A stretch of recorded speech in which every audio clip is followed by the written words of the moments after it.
സ്തോഭജനകമാണ് ധർമ്മസ്ഥലയിൽ നിന്ന് വരുന്ന വാർത്ത. കോളിളക്കം സൃഷ്ടിച്ചിരിക്കുന്നു അത്.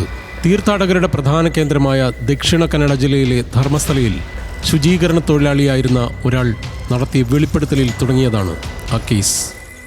ഈ ദളിതനായ തൊഴിലാളിക്ക് പറയാനുണ്ടായിരുന്നത് ഞെട്ടിപ്പിക്കുന്ന കൊലപാതക പരമ്പരയുടെ വെളിപ്പെടുത്തലുകൾ.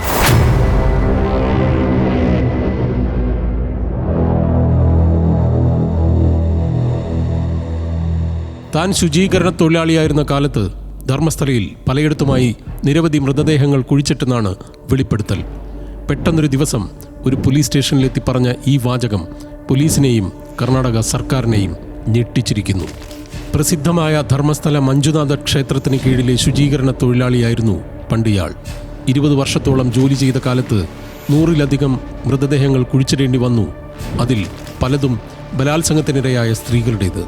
ഇതാണ് പോലീസിനോട് ഇക്കഴിഞ്ഞ ജൂലൈ 3 ഇയാൾ വെളിപ്പെടുത്തിയത്. ഭീഷണിപ്പെടുത്തിയാണ് മൃതദേഹം കുഴിച്ചിടിയിച്ചത്. പോലീസ് ഇയാളുടെ മാനസിക നില ശരിയാണോ എന്നാണ് ആദ്യം സംശയിച്ചത്.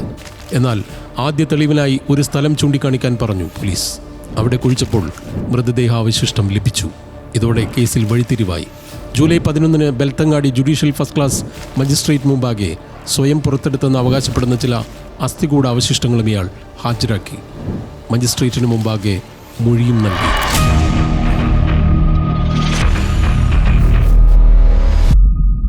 ആയിരത്തി 1995 2014 ഡിസംബറിനുമിടയിൽ നടത്തിയ മൃതദേഹ സംസ്കാരങ്ങളെക്കുറിച്ചാണ് മൊഴി.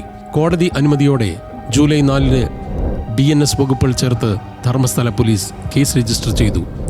മജിസ്ട്രേറ്റിന് മുന്നിൽ ഹാജരാക്കിയപ്പോൾ പരാതിക്കാരന് വേണ്ട സുരക്ഷ ഉറപ്പാക്കണമെന്ന് ജൂലൈ 10 കോടതി നിർദ്ദേശിക്കുകയും ചെയ്തു. തന്റെ ജോലിസ്ഥലത്തെ സൂപ്പർവൈസറുടെ നിർദ്ദേശപ്രകാരമാണ് മൃതദേഹങ്ങൾ കുഴിച്ചിട്ടത്. വ്യക്തിവിവരങ്ങൾ വെളിപ്പെടുത്തരുത്, വക്കീൽ മുഖേന പരാതിക്കാരൻ ആവശ്യപ്പെട്ടു. ഇതോടെ വർഷങ്ങൾക്ക് മുൻപുള്ള കൊലപാതക പരമ്പര ചുരുളഴിഞ്ഞു തുടങ്ങി. കുറ്റബോധം കൊണ്ടാണ് പോലീസിനെ സമീപിച്ചത്. തനിക്കും കുടുംബത്തിനും ഇനി സംരക്ഷണം വേണം, പരാതിക്കാരൻ പറഞ്ഞു. പഴയ കാര്യങ്ങൾ വെളിപ്പെടുത്തുമെന്ന് പറഞ്ഞതിന് തന്നെ പഴയ സൂപ്പർവൈസർ ആക്രമിച്ചുവെന്നും ഇയാളുടെ പരാതിയിലുണ്ട്. അതാരെന്നോ പരാതിക്കാരനാരെന്നോ ഇതുവരെയും പുറത്തുവിട്ടിട്ടില്ല.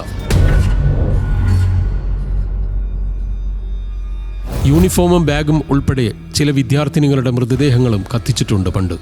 2010 ധാരാളം സ്ത്രീകൾ നഗ്നരായിരുന്നു. ചിലർക്ക് അടിവസ്ത്രങ്ങൾ മാത്രം.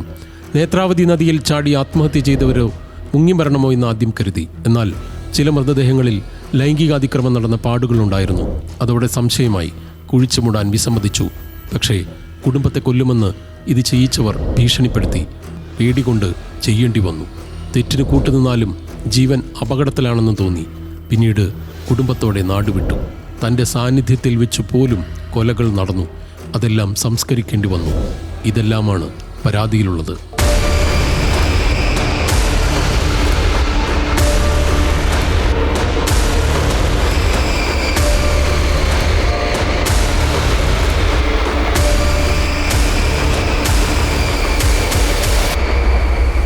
പ്രതാപികളായ ഹെഡ്ഗെ കുടുംബം നിയന്ത്രിക്കുന്നതാണ് മഞ്ജുനാഥ ക്ഷേത്രം.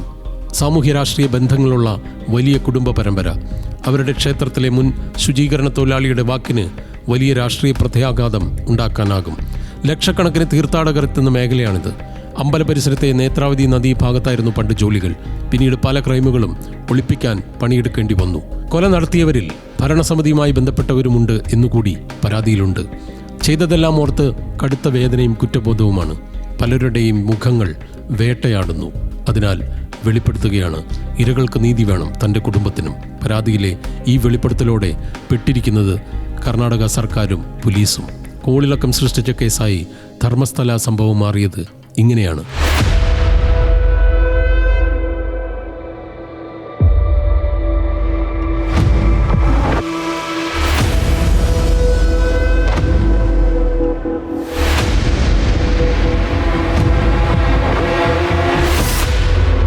ഏക ദൃക്സാക്ഷിയെന്ന് കരുതുന്നയാളിൻ്റെ വർഷങ്ങൾക്ക് ശേഷമുള്ള കുറ്റസമ്മതമൊഴിയെ നിരാകരിക്കാൻ പോലീസിനാകില്ല. കൂടുതൽ തെളിവിന് എവിടെയൊക്കെയാണ് മൃതദേഹം മറവ് ചെയ്തതെന്നറിയണം. തെളിവെടുപ്പ് തുടങ്ങി. അത് തുടരുകയാണിപ്പോൾ. പൂർണ്ണമായി മുഖവും ദേഹവും മറച്ചാണ് ആരോപിതനെ തെളിവെടുപ്പിനെത്തിക്കുന്നത്. അത്രമേൽ നിർണായകമാണ് ഇനി ഈ കേസ്. അതിനിടെ പോലീസ് അന്വേഷണം തൃപ്തികരമല്ലെന്ന് കർണാടക വനിതാ കമ്മീഷൻ തന്നെ വിമർശിച്ചു. മുഖ്യമന്ത്രി സിദ്ധരാമയ്യയ്ക്ക് നിവേദനം വന്നു. അന്വേഷണം ഉന്നതങ്ങളിൽ ചെന്നെത്തിയാൽ നേരിടേണ്ട കെൽപ്പ് സർക്കാരിനും വേണ്ടി വന്നേക്കും. 2018 ദൃക്സാക്ഷി നിയമപ്രകാരം പ്രൊട്ടക്ഷൻ വേണമെന്ന വാദം കോടതി അംഗീകരിച്ചിട്ടുണ്ട്. പ്രത്യേക സംഘമാണിപ്പോൾ കേസ് അന്വേഷിക്കുന്നത്. കേസിനെക്കുറിച്ച് തെറ്റായ വിവരങ്ങൾ നൽകിയതിന് അതിനിടെ MD സമീർ എന്ന യൂട്യൂബർക്കെതിരെയും കേസെടുത്തു. പരാതിക്കാരൻ പറഞ്ഞതും കോടതിക്ക് മുമ്പാകെ പറഞ്ഞതിൽ അല്ലാത്തതുമായ കാര്യങ്ങൾ യൂട്യൂബറുടെ ഭാവനയിൽ അവതരിപ്പിച്ചതിനാണ് കേസ്. ഏതായാലും ധർമ്മസ്ഥല കൊലയുടെ ചുരുളഴിഞ്ഞാൽ അത് ഞെട്ടിപ്പിക്കുന്ന വിവരമാകും എന്നുറപ്പാണ്. ബാക്കി ഇനി തെളിയിക്കപ്പെടണം.